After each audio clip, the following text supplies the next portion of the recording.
Hello everyone, welcome to the smart IAS foundation. अभी हम discuss करने वाले हैं 28 सितंबर 2024 के daily current affairs in which we are going to talk about two topics. First, why digitization is not enough to reform land laws. Land laws जो है वो हम लैंड रिफॉर्म के अंदर रख सकते हैं, जो जीएस पेपर 3 का एक टॉपिक है। और डिजिटाइजेशन हम लोग रख सकते हैं आपका ई गवर्नेंस के टॉपिक के अंदर, जो जीएस पेपर 2 का एक टॉपिक है। तो ये हो गया syllabus. GS paper 2 and GS paper 3 prelims के लिए भी इंपॉर्टेंट होता है लैंड रिफॉर्म, या कुछ भी नया स्कीम ऐसा आता है तो एयर पॉल्यूशन को कैसे टैकल करें, ये जीएस पेपर 3 इन्वायरमेंट के अंदर इंपॉर्टेंट है। Why digitization is not enough to reform land laws. तो ये आर्टिकल ये बोलता है डिजिटाइजेशन किया जा रहा है लैंड रिकॉर्ड का, है ना, बट डिजिटाइजेशन इनफ नहीं है। नेसेसरी तो है, करना तो चाहिए, बट सिर्फ डिजिटाइजेशन से ही हो जाएगा ऐसा जरूरी नहीं। तो ये आर्टिकल ये बोलना चाह रहा है India's land governance system is plagued by complex set of issues. India का जो लैंड से रिलेटेड गवर्नेंस सिस्टम है, सबसे ज्यादा लैंड टाइटल्स होते हैं। लैंड टाइटल सूट मतलब सबसे ज्यादा लैंड डिस्प्यूट जो है वो होता है कहाँ पे, आपके कोर्ट्स में। कोर्ट्स में आप देखोगे, डिस्ट्रिक्ट कोर्ट्स में, इनफैक्ट हाई कोर्ट्स में भी लैंड डिस्प्यूट हमेशा ही एक कॉम्प्लेक्स प्रॉब्लम की तरह चलता रहता है। अगर लैंड पे डिस्प्यूट चल रहा है तो फिर एग्रीकल्चर और बाकी इश्यूज काफ़ी नहीं हो पाता है ना। जैसे आप इकोनॉमिक्स में पढ़ते हो फैक्टर्स ऑफ प्रोडक्शन, तो फैक्टर ऑफ प्रोडक्शन में इंपॉर्टेंट फैक्टर ऑफ प्रोडक्शन होता है लैंड, वही उसी पे इशू चल रहा है तो आपका प्रोडक्टिविटी काफ़ी खराब हो जाता है। While the economic survey acknowledges these challenges, simple digitization measures alone cannot resolve the deeply rooted problem in the system. सिर्फ सिर्फ सिंपल डिजिटाइजेशन करने से बहुत डीपली रूटेड चीजें प्रॉब्लम्स ठीक नहीं होगा। की चैलेंजेस क्या है? लैंड टाइटल्स किसका ओनरशिप है वो अनक्लियर है, क्योंकि डॉक्यूमेंटेशन अनक्लियर है। सिर्फ डिजिटाइज कर देने से डॉक्यूमेंटेशन नहीं होगा, ओनरशिप एस्टैब्लिश नहीं होगी, है ना। उससे ओनरशिप ट्रांसफर करने में आसानी रहेगा, लेकिन पहले से एस्टैब्लिश नहीं है तो कैसे होगा। Insecurity of tenure, property owners lack certainty over the land tenure. Property owner है तो उनको पता नहीं उनका लैंड टेन्योर कितना है, 10 साल है, 50 ईयर्स है, 99 ईयर्स है, हमेशा है। Limited access to viable land, restriction on land availability hinder developmental project. अगर लैंड अवेलेबिलिटी पे एक्सेस की कमी है तो उससे डेवलपमेंटल प्रोजेक्ट्स हिंडर हो जाता है। जैसे मैंने बताया, प्रोडक्शन नहीं हो पाता। क्या क्या चैलेंजेस होती हैं, इन चैलेंजेस की वजह से क्या क्या प्रॉब्लम एराइज हो रहे हैं, ये प्रॉब्लम देखो बुलेट पॉइंट की तरह आप याद रख सकते हो। Raising rural household income, rural household income नहीं बढ़ा पाने में सक्षम हो रही government. Creating jobs, jobs create नहीं हो पा रहे इन्वेस्टमेंट के through. Addressing gender inequality in property ownership, property के ओनरशिप में जेंडर इनइक्वालिटी स्टैब्लिश करने में दिक्कत आ रही है। Enhancing land as a collateral, अगर लैंड आपके पास है तो लैंड को गिरवी रख के बैंक से आप लोन ले सकते हो और लोन का यूज कर सकते हो अपने पर्सनल या फिर किसी और पर्पस के लिए। बेनामी प्रॉपर्टीज, बहुत सारा प्रॉपर्टीज ऐसा है जिसको लोगों ने ऐसे खरीद रखा है करप्शन वगैरह के पैसे से, तो बिना नाम के कुछ भी ऐसा रैंडम नाम दे के खरीद रखा है, जिनको बेनामी प्रॉपर्टीज बोलते हैं। उसको टैकल करना में मुश्किल होता है। Optimizing the distribution of farm input subsidies, farm input के लिए सब्सिडीज जो होती हैं, फॉर एग्जांपल फर्टिलाइजर, फर्टिलाइजर में गवर्नमेंट भर के सब्सिडी देता है, बहुत ज्यादा सब्सिडी देता है, तो कितना सब्सिडी देना चाहिए उस पर प्रॉब्लम है। बजट का प्रपोजल क्या रहा है इस बार? The budget introduces solution aimed at modernising India's land administration system through digitisation. Digitisation से इंडिया का लैंड एडमिनिस्ट्रेशन सिस्टम को मॉडर्नाइज करना है। प्रपोजल्स में क्या था? Digitising land record, land record को डिजिटाइज करना, लैंड रजिस्ट्रीज को क्रिएट करना, assigning unique identification number to land parcel, land parcel को यूनिक आइडेंटिफिकेशन नंबर्स देना, integrating land record with platform like AgriStack, land record को एग्रीस्टैक जैसे platform के साथ इंटीग्रेट करना। Limitations of digitization. While these digital solutions could modernize land administration, they did not address the root cause of land related problem. ये digital solution जो है modernize कर सकते हैं लैंड एडमिनिस्ट्रेशन को, बट ये एड्रेस नहीं करते root cause of land related problem को, है ना। रूट कॉज क्या है? लीगल प्रॉब्लम है। रूट कॉज क्या है? इंस्टीट्यूशनल प्रॉब्लम है। क्या क्या प्रॉब्लम है? प्रॉपर्टी टाइटल्स इनसिक्योर है, the uncertainty surrounding land rights stem from a tangled web of conflicting laws and regulation, not merely from the format of record. Format of record चाहे paper based हो चाहे digital हो, उससे conflict नहीं है। Laws और regulation ही कन्फ्लिक्चुअल है। Property right को जैसे ही फंडामेंटल राइट्स हटा दिया गया है ना, पहले जब आपको पता होगा कि फंडामेंटल राइट जो होता है आर्टिकल 19 के अंदर, उस आर्टिकल 19 में फंडामेंटल राइट जो होता है, प्रॉपर्टी जो था, राइट टू प्रॉपर्टी, वो भी एक फंडामेंटल राइट हुआ करता था आर्टिकल 19 में, आर्टिकल 31 में भी हुआ करता था, उसको वहां से हटा दिया गया। 44th अमेंडमेंट एक्ट से हटा दिया गया, हटा के आर्टिकल 300 क्लॉज ए में डाल दिया गया। तो ये एक लीगल राइट, एक कॉन्स्टिट्यूशनल राइट बन के ही रह गया। इसके बाद से क्या होगा, इसके बाद से बहुत सारे स्टेट ने इस पे अलग अलग लॉज बनाए और लॉज को 9 शेड्यूल में डाल दिया। 9 शेड्यूल में डाल देने से उन लॉज के ऊपर जो जुडिशरी का इम्पैक्ट था वो क्या हो गया, कम हो गया। तो जिसकी वजह से बहुत सारी प्रॉब्लम्स यहाँ भी इकट्ठा हो चुकी हैं। It has allowed land legislation to evolve without adequate checks and fairness. Land legislation पे बहुत फेयरनेस नहीं हो पाया जब जैसे ही लैंड को, प्रॉपर्टी राइट्स को फंडामेंटल राइट से हटाया गया। Many of these law are shielded from judicial review under the 9 schedule. 9 schedule में डाल देने से, 9 शेड्यूल एक ब्लैक बॉक्स की तरह काम करता है। ब्लैक बॉक्स डाल देने से जुडिशरी उसको चेक नहीं कर पाता, which prevents land owner from seeking legal recourse against arbitrary administration और पॉलिटिकल डिसीजंस। लीगल बैरियर क्या है, multiple restriction on land transfer. Land transfer law impose various restrictions based on the type and size of land holding, discriminating against certain landholder. Additionally, subjective discrimination based on identity often complicate land transaction. Subjective administration discrimination जो होता है वो land transaction को complicate करके रखता है।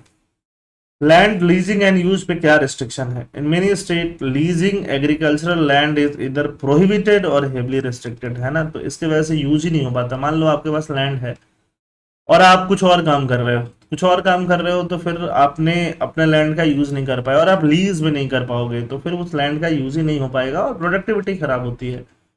Even in states where it is allowed, law governing tenancy, leasing and land use conversion impose risk of expropriation without adequate compensation. तो ये बहुत सारा रिस्क है अगर हम लैंड से रिलेटेड लॉज से बात करें तो।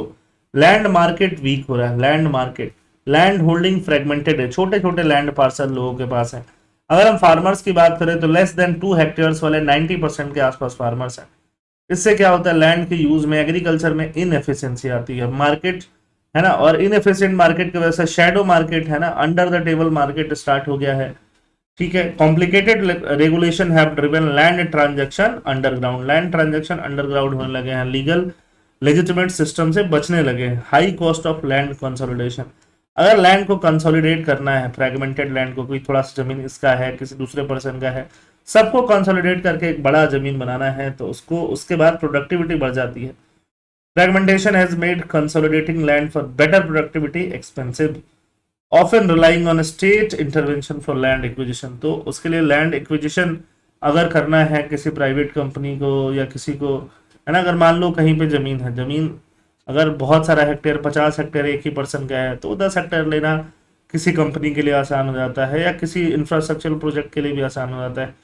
उस 50 हेक्टेयर में अगर 50 लोगों का जमीन है या 25 लोगों का है, 20 लोग तैयार हो गए, 5 लोग नहीं हो रहे, तो नहीं हो रहा है तो फिर काम नहीं होता है वो, है ना। तो उसके लिए फिर क्या चाहिए, स्टेट का, डायरेक्टली गवर्नमेंट का इंटरवेंशन रिक्वायर्ड होता है। इंडिया के लैंड गवर्नेंस में क्या चैलेंजेस हैं? India's land governance system is plagued by complex law that undermine both equity and efficiency. Equity भी undermine हो रहा है, efficiency भी undermine हो रहा है, rent seeking behavior बढ़ रहा है। A recent systematic assessment of land laws in India reveals that intricate nature of land regulation. Land regulation का nature क्या है, काफी intricate है, जटिल है।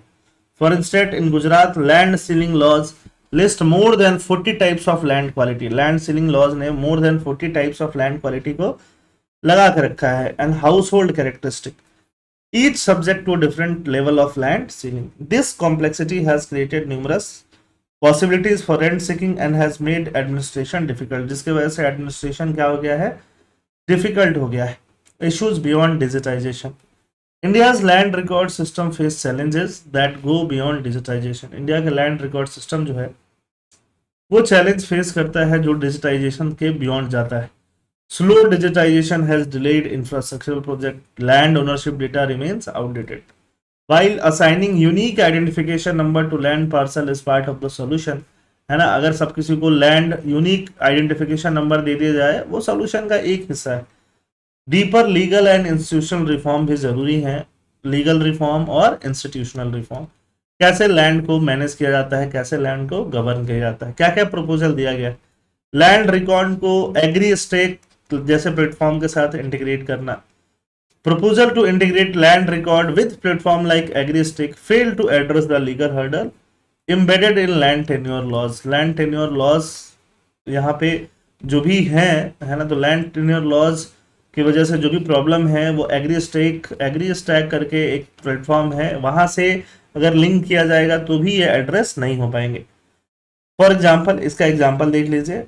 पॉइंट ऑफ सेल डिवाइस होता है ना, जिससे आप स्वाइप करके, कार्ड स्वाइप करके कुछ खरीदते हो.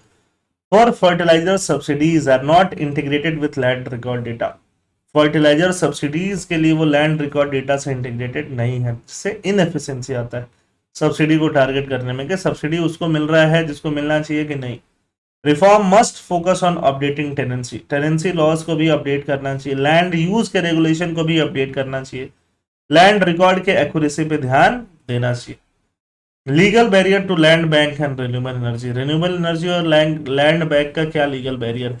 Land banks intended to make land available for renewable energy infrastructure and industrial project also face legal barrier. Land bank जो इंटेंडेड है लैंड अवेलेबल फॉर है रिन्यूएबल एनर्जी के लिए, इंफ्रास्ट्रक्चर के लिए, इंडस्ट्रियल प्रोजेक्ट के लिए, वो भी लीगल बैरियर फेस करते हैं. फॉर एग्जाम्पल मान लो, अगर लैंड बैंक किसको बोलते हैं, बहुत सारा लैंड एक साथ इकट्ठा होना को क्या बोलते हैं, लैंड बैंक, है ना. मान लो 100 हेक्टेयर्स है, 200 हेक्टेयर्स है, तो इतना बड़ा लैंड चाहिए अगर किसी को सोलर प्रोजेक्ट लगाना है, रिन्यूएबल प्रोजेक्ट लगाना है, कोई इंफ्रास्ट्रक्चर खड़ा करना है. अगर वो अवेलेबल ही नहीं होगा तो ऐसे प्रोजेक्ट को लीगल बैरियर्स फेस होंगे. Simply promoting land bank will not resolve the underlying regulatory issues that constrain the availability of land. Limitation of technological approach, technology का भी अपना लिमिटेशन है. Although technological reform like digitization address some administrative challenge, I repeat some, they fail to tackle deep-rooted issues such as land fragmentation, informal tenancy, gender inequality, and inefficient land use. A piecemeal approach focused solely on technology will not resolve this long-standing problem. Piecemeal approach, टुकड़े टुकड़ों का approach जिसमें सिर्फ technology पे focus किया जाए, ये बहुत पुरानी प्रॉब्लम को दूर नहीं कर सकता. एक सिस्टमैटिक इवेल्युएशन फ्रेमवर्क चाहिए, सिस्टमैटिक 6x फ्रेमवर्क फॉर्मूला चाहिए. A structured method for a state to conduct evaluation, accounting for variation in state capacity and resources. This will ensure successful intervention. क्या चाहिए? Comprehensive approach चाहिए land reform का. To unlock the potential of India's land resource and promote inclusive and sustainable development, a comprehensive overall haul of land law is required. Land law का एक comprehensive overall required है. This should include legal reform to strengthen property right. Legal reform करना पड़ेगा जिससे property right क्या हो जाए, strengthen हो जाए. Streamlining regulation to facilitate efficient land market, regulation को स्ट्रीमलाइन करना पड़ेगा जिससे कि लैंड मार्केट और ज्यादा एफिशिएंट हो जाए. लैंड कंसोलिडेशन के मेजर को क्या करना पड़ेगा, बढ़ाना पड़ेगा. लैंड रिकॉर्ड्स को इंप्रूव करना पड़ेगा. वुमेन के राइट एंड लैंड के राइट को और ज्यादा एनहेंस करना पड़ेगा. ये है 6S रिफॉर्म. सॉर्ट करना है प्रॉब्लम्स को ऑर्डर में लाना है, सेफ्टी का ध्यान रखना है, शाइन, फिर स्टैंडर्डाइज करना है, स्टैंडर्डाइज करके फिर उसको उस जो भी प्रॉब्लम को सॉल्व करके हमने स्टैंडर्डाइज किया उसको सस्टेन करना है. तो 6S फॉर्मूला इसी को बोलेंगे. Legal reform as the foundation, foundation में टेक्नोलॉजी तो है बट लीगल रिफॉर्म का होना जरूरी है. डिजिटाइजेशन इंपॉर्टेंट है but it is not a substitute for addressing India's complex and conflicting land laws. बहुत सारे लैंड लॉज आपस में कॉन्फ्लिक्ट में है. Only by tackling the legal and institutional barriers can India truly harness its land resources for the benefit of all the citizens. Fundamental legal reforms are necessary to create an enabling environment for agricultural productivity, infrastructure development, renewable energy expansion, and social equity. Topic number 2, tackling air pollution. The article addresses the pressing issue of air pollution in India. particularly as the winter season approaches, which typically exacerbates air quality. Winter session से air quality क्या हो जाती है, एग्जैजरबेट हो जाती है, खतरे में आ जाती है। एयर क्वालिटी डिक्लाइन हुई है दिल्ली में, हर बार बार डिक्लाइन होती रहती है ना। अगर हम बात करें जून से, तो जून के बाद, इस साल जून के बाद पहली बार दिल्ली की एयर क्वालिटी पुअर गई है। और दिल्ली की एयर क्वालिटी हमेशा ही न्यूज में, एटलीस्ट 10 साल या उससे ज्यादा 20 साल से दिल्ली की एयर क्वालिटी न्यूज में है ही। यूपीएससी इस पे मेंस पे भी कई बार क्वेश्चन पूछ चुका है। दिल्ली गवर्नमेंट का प्लान है, दिल्ली गवर्नमेंट का प्लान है 21 point winter action plan. Winter में दिल्ली का जो एयर क्वालिटी है बहुत ही खराब हो जाता है। विंटर में क्या करने वाली है, utilize drones to monitor pollution hotspot. जहां पे पॉल्यूशन ज्यादा है उसको ड्रोन से मॉनिटर किया जाएगा। देख लो, ये बहुत मस्त पॉइंट है। Deploying anti smog gun. Smog किसको बोलते हैं, स्मोक, है ना, ठीक है। और साथ में फॉग मिला दोगे तो क्या बन जाएगा, स्मॉग बन जाएगा। फॉग विंटर में मिलेगा आपको, स्मोक धुआं, धुआं और फॉग ऐसे मिल जाएंगे तो स्मोक बन जाएगा। उसको स्मॉग गन्स मतलब ऐसा नहीं होगा कि कुछ बुलेट जैसा निकलेगा, पानी जैसा और ऐसा मिक्सचर से क्या किया जाएगा, उसको फॉग को खत्म किया जाएगा, स्मोक को खत्म किया जाएगा। Exploring option for creating artificial rain. बारिश करा देने से, पानी से स्मोक क्या हो जाता है, स्मॉग खत्म हो जाता है। ये AQI है, ये आपको पता होना चाहिए प्रीलिम्स के लिए, ये हमेशा ही इंपॉर्टेंट रहता है। और इसको किसने निकाला हुआ है, CPCB ने, central pollution control board. Air quality index and category, 0 से 50 गुड, 51 से 100 सेटिस्फैक्टरी, 101 से 200 मॉडरेट, 201 से 300 पुअर, 301 से 400 वेरी पुअर, 401 से 500 severe. This is the air quality index and this is the category. Nature of the problem. As the southwest monsoon season concludes, India's air pollution is expected to worsen. India का air pollution और ज्यादा खराब होने हो सकता है। Exaggerated by stagnant air and temperature inversion, which traps pollutant close to the ground. है ना, जैसे कि टेम्परेचर इन्वर्जन होगा, टेम्परेचर इन्वर्जन से जो पॉल्यूटेंट होंगे, जैसे कि मान लो ऐसे क्या होता है, वार्म एयर होता है, वार्म एयर के बाद ऊपर क्या होता है, कोल्ड एयर होता है, फिर कोल्डर एयर होता है। टेम्परेचर इन्वर्जन से नीचे कोल्ड एयर मिलेगा, उसके बाद वार्म एयर हो जाता है, और उसके बाद फिर कूलर एयर हो जाता है और कोल्ड एयर, है ना। तो फिर जो भी ऐसे एयर ऊपर की तरफ जा रही होती है, वापस टकरा के नीचे की तरफ ठंडी हवा नीचे की तरफ आ जाती है। नीचे की तरफ आ जाने से पॉल्यूशन जो है वो खत्म नहीं हो पाता है और ट्रैप होके रह जाता है, जिससे कि गर्मी बनी रहती है, जिससे कि मेनली आपके पॉल्यूटेंट ट्रैप रहते हैं और वो पॉल्यूशन रह जाता है। PM 2.5 एंड अदर पॉल्यूटेंट में रीच हैजार्डस लेवल, है ना। साउथ वेस्ट मानसून, मानसून आप समझते हो, मानसून का टाइम कुछ दिनों में खत्म हो जाएगा। बिहार वगैरह कुछ टाइम पे अभी भी बारिश हो रही है, गुवाहाटी में भी बीच बीच में बारिश हो रही है, बट कुछ दिनों की बात है। यहाँ से अगर हम दिल्ली की बात करें, दिल्ली कहाँ पे है, यहाँ पे है ऑलमोस्ट, है ना। और यहाँ पे ऑलमोस्ट मान सकते हो सितंबर एंड हो चुका है और साउथ वेस्ट मानसून यहाँ से रिसीड कर जाएंगे, रिसीड कर जाएंगे तो यहाँ पे पॉल्यूशन वापस बढ़ने लग जाएगा। Air pollution is a year round issue in India demanding comprehensive and sustained action. Economic inequality exacerbate the crisis. जिसके पास पैसे हैं उसने घर पे एयर प्यूरिफायर लगाया है ना, वो लोग फिर कुछ और भी ऑप्शंस अपनाने लगते हैं और सिटीज में जाते हैं, वर्क फ्रॉम होम कर लेते हैं। बट गरीब लोग क्या करेंगे, गरीब लोगों के पास सॉल्यूशन नहीं है। देखो ये है टेम्परेचर इन्वर्जन, स्मॉग यहाँ पे है ना, कूलर एयर, फिर वार्म एयर ऊपर चला जाता है। वार्म एयर को क्या होना चाहिए, नीचे होना चाहिए था, ठीक है, बट ऊपर चला जाता है। वार्म एयर के ऊपर क्या हो जाता है, कोल्ड एयर हो जाता है, ऐसे तो टेम्परेचर इन्वर्जन हो जाता है और ये एयर होता है बैड एयर, वापस ट्रैप हो जाता है। सोर्सेज ऑफ एयर पॉल्यूशन बहुत सारा है, उसमें आपको पता है कुकिंग भी है, ट्रैश बर्निंग है, वेहिकुलर इमिशन है, इंडस्ट्रियल ऑपरेशंस है, और खासकर स्टबल बर्निंग है, जो खेत के बाद जब भी ग्रोइंग सेशन होता है ना, और बाद में जब फसलों को काटा जाता है, फसलों को काटने के टाइम पे उनको फिर जला दिया जाता है, तो उसको स्टबल बर्निंग बोलते हैं। फेस्टिवल के फायर क्रैकर होते हैं, दिवाली के बाद जो हालत होती है दिल्ली की वो बहुत बेकार हो जाती है।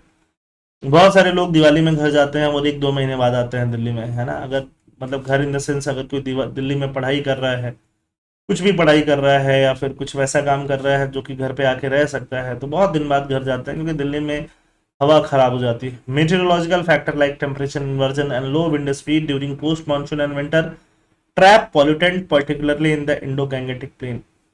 The problem requires long-term solution, but response have often been short-term and focused on optics. Response कहाँ रहा है, short term रहा है, optics पे focus रहा है. Superficial solution and their limitation. Cloud seeding. Cloud seeding has emerged as a popular but superficial solution. Cloud seeding मतलब है ना आर्टिफिशियल रेन करा देना. आर्टिफिशियल रेन करा दिया जाए क्लाउड सीड करके सो दैट की स्मॉग वगैरह बैठ जाए. It involves dispersing chemical to induce rainfall, which may provide temporary relief but distract from necessary systemic changes. Temporary relief आ जाएगा बट हर साल पॉल्यूशन होता है, उसको कौन टैकल करेगा. Concern associated with cloud seeding include potential deprivation of rainfall in other regions.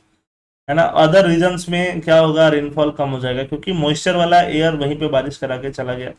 बाकी reason में, आसपास के रीजन में ड्राउट्स हो सकता है. Strain on already limited water resource. Water resource का यूज हमने क्या किया, पॉल्यूशन खत्म करने के लिए किया. Long term risk from chemical like silver iodide. ये सिल्वर आयोडाइड वगैरह को यूज किया जाता है क्लाउड सीडिंग में. है ये पार्टिकल्स पे मॉइस्चर जो होता है वो ड्रॉपलेट का फॉर्म ले लेता है वाटर का और वो फिर नीचे टपक पड़ता है. ठीक है, क्योंकि जैसे मान लो बहुत इमोशन से भरे हुए और आपसे कोई पूछ दे, है ना, आपके कंधे पे कोई हाथ रख दे, है ना, कि क्या आप परेशान हो, आप रो पड़ते हो. वैसे ही मॉइस्चर जो होते हैं बहुत ज़्यादा, उनके अंदर अगर कोई ऐसा डस्ट पार्टिकल या कोई पार्टिकल मिल जाए जहाँ पे वो सेटल हो सके, वहाँ पे वो ड्रॉपलेट का फॉर्म ले लेते हैं, है ना. इसको बोलते हैं हम लोग cloud seeding. Smog towers. Smog towers are promoted as large air purifier. Large air purifier, ऐसे ऐसे पानी फेंकते हैं ये लोग, ठीक है, but their effectiveness is limited to their immediate vicinity. आसपास ही ये लोग बस काम कर पाते हैं, leaving the broader area unaffected. Those towers require energy to operate, है ना, potentially contributing to emission and undermining the intended purpose. सही बात है. अगर ये स्मॉग टावर किससे चलेगा, इलेक्ट्रिसिटी से चलेगा, तो फिर इलेक्ट्रिसिटी भी तो वही काम कर रहा है पॉल्यूशन का. इलेक्ट्रिसिटी जहां जनरेट हो रहा है तो फिर क्या ही फायदा हुआ. ठीक है, तो ऐसे कामों से कुछ फायदा हो नहीं रहा. कंक्रीट स्टेप क्या चाहिए, रियल सॉल्यूशन पे फोकस करना चाहिए. साइंटिफिक साइंस बेस्ड स्ट्रैटेजी, जैसे ईवी इलेक्ट्रिक व्हीकल चल रहा है, ऑड इवन का फॉर्मूला लगा था, not very popular in Delhi, बहुत अच्छा नहीं काम कर पाया बट लगा था. ठीक है, रिन्यूएबल एनर्जी को प्रमोट किया जा रहा है. ठीक है, ये सारा कुछ कुछ स्टबल बर्निंग को रिप्लेस किया जाए. Required to combat air pollution at its source. Air pollution को सोर्स से रोकना जरूरी है. Here are actionable step that should be prioritize. Coordination among various agencies. Multi sectoral coordination चाहिए. ट्रांसपोर्ट इंडस्ट्री का, एग्रीकल्चर का, अर्बन प्लानिंग, सब का चाहिए. सिंक्रोनाइज्ड अप्रोच चाहिए.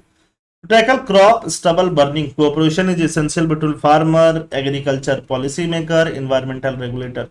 जो इन्वायरमेंट को रेगुलेट करते हैं, जो एग्रीकल्चरल पॉलिसी को जो ब्यूरोक्रेट लोग या फिर एग्रीकल्चरल मिनिस्ट्री बनाती है, फार्मर, सब में कोऑपरेशन चाहिए. अगर फार्मर स्टबल बर्न कर रहे हैं तो जल्दी उनको खेत खाली चाहिए सो दैट कि अगला फसल जो है, अगला क्रॉप जो है उसकी सोइंग कर पाए, है ना. तो कई बार कोई कोई क्रॉप जो है उसका मैच्योरिटी टाइम जो होता है बहुत ज़्यादा होता है. फॉर एग्जांपल राइस का, उसके वजह से क्या होता है, उसके वजह से राइस बहुत दिन बाद कल्टीवेट हुआ और उसके जस्ट बाद इनको क्या चाहिए, इनको वीट का फसल बोना है, तो फटाफट स्टबल बर्निंग करके ये चीज़ें हटा देते हैं, है ना. तो अब ऐसे राइस की वेराइटीज़ हो जो कि थोड़ा जल्दी मैच्योर हो जाए, फार्मर्स को टाइम मिल जाए, खेत खाली छोड़ दें, वहाँ पे जो भी कैटल्स हैं वो खेत को साफ कर दे रादर देन स्टबल बर्निंग. तो ये पूरा कोऑर्डिनेशन रिक्वायर्ड है. Unified approach. A coordinated multi-sectoral strategy that transcends city and state boundaries is crucial for effective solution. Year-round solution. Recognizing that air pollution is a continuous issue, solution must be designed to address it throughout the year. Throughout the year और nationwide, सिर्फ एक जगह नहीं. Capacity को build करने की जरूरत है, क्रिटिकल थिंकिंग की जरूरत है. Building capacity and encouraging critical thinking among researcher, policy maker, regulator, industry leader and citizen group is vital for public interest decision. Institutional framework को स्ट्रेंथन करना है. Investment in research and strengthening institutional capacities will contribute to long term progress. Data driven solution. Policies must be informed by a clear understanding of pollution source and health impact, adaptable to India's diverse regional context. Air quality का monitoring जरूरी है. Comprehensively robust monitoring system. While major cities like Delhi receive significant attention, air pollution affects communities across India, including urban, rural, industrial areas. सब जगह air pollution problem देता है तो उसको monitor करना है। ऐसा नहीं है कि सिर्फ दिल्ली में ही मॉनिटर करेंगे, बाकी जगह नहीं करेंगे। टेक्नोलॉजीज को इंटीग्रेट करना है, मॉनिटरिंग सिस्टम को, एडवांस इंस्ट्रूमेंटेशन को, सैटेलाइट बेस्ड मॉनिटरिंग को, सेंसर्स को, tracking pollution trend. This data will enable targeted intervention, है ना, कब पॉल्यूशन ज्यादा है कब कम है, तो पॉल्यूशन ट्रेंड को टैकल करना बहुत जरूरी है। टेक्नोलॉजी के बियॉन्ड क्या सोल्यूशन है, तो टेक्नोलॉजी के बियॉन्ड भी सोल्यूशन है। Quick fixes like cloud seeding and smoke tower often serve to create an illusion of action without tackling the root cause. Inequality को एड्रेस करना होगा। Wealthier individual may shield themselves from pollution with air purifier while poor communities remain vulnerable to toxic air, तो उसको address करना होगा। Political dimension भी है। The fight for clean air transcends technical challenges and dwells into political territory, relying on quick fixes, risk perpetuating existing inequalities instead of addressing structural issues। तो structural issues पे हमें ज्यादा focus करने की जरूरत है। एयर पॉल्यूशन को सिर्फ दिल्ली में नहीं, पूरे इंडिया में टैकल करने की जरूरत है। India must abandon short term illusion and commit to a comprehensive long-term multi-sectoral approach grounded in scientific reasoning। बहुत बार बोलते हो ना सर कंक्लूजन कैसा लिखें, समझ में नहीं आता, हो गया ना conclusion. Sustained collaborative action is essential to achieve meaningful improvement in air quality of all the citizen. I hope आपको समझ में आया होगा। Thank you.